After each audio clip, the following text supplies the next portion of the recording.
There are lies we tell other people, and then there are the lies we tell ourselves.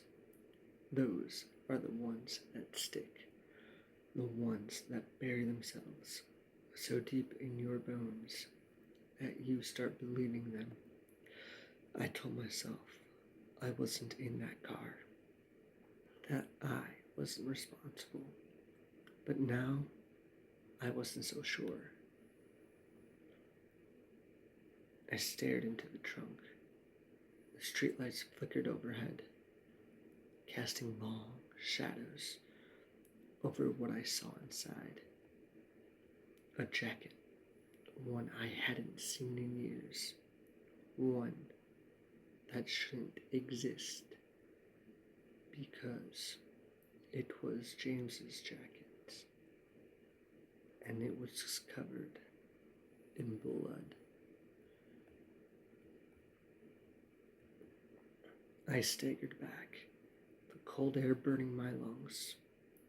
This wasn't possible. James had died in the crash that happened after he got in the car.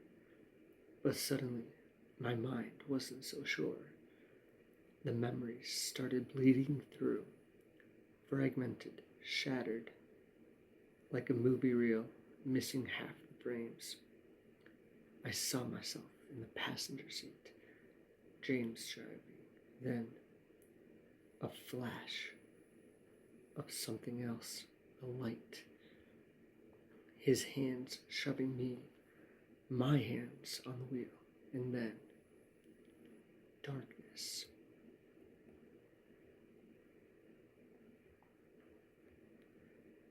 My phone buzzed in my pocket. I fumbled for it, my hand shaking.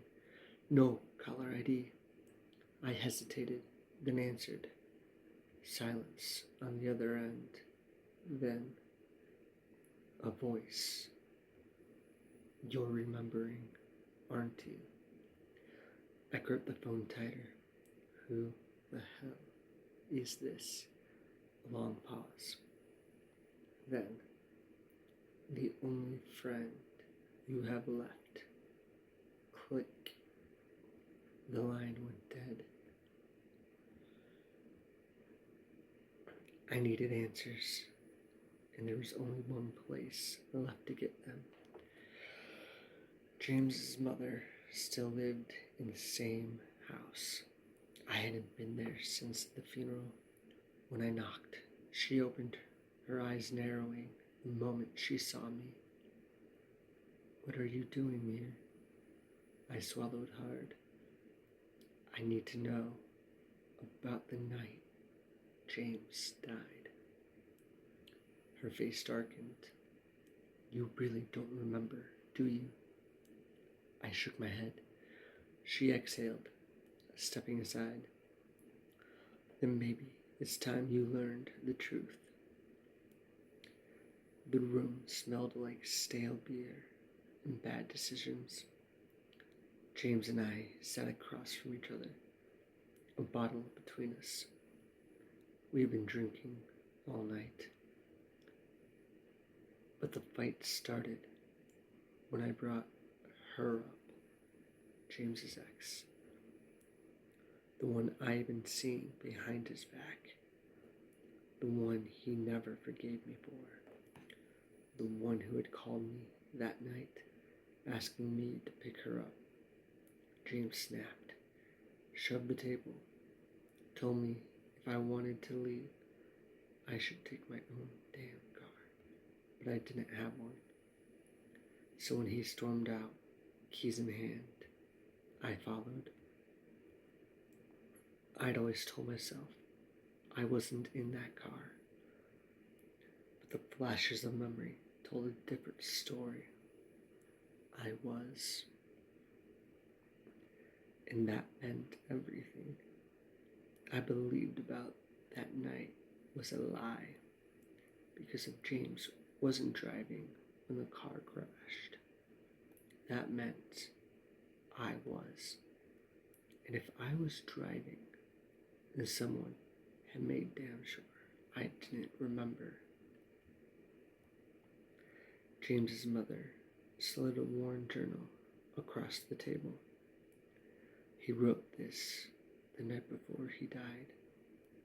I hesitated, then opened it. The handwriting was messy, like he had been shaking. I scanned the words, then my heart stopped, because the last entry read, "If I don't make it, don't believe a word they tell you." I left the house, feeling like a man walking through a nightmare. None of this made sense, but one thing was clear. Someone had wanted me to forget, and now someone was making sure I remembered. As I reached my car, my phone buzzed again. A new message. A single location pinned on the map. No words, no name, just an address in the middle of nowhere. A place I didn't recognize.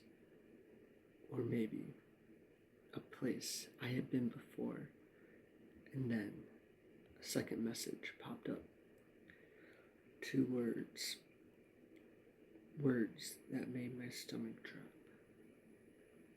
Come alone.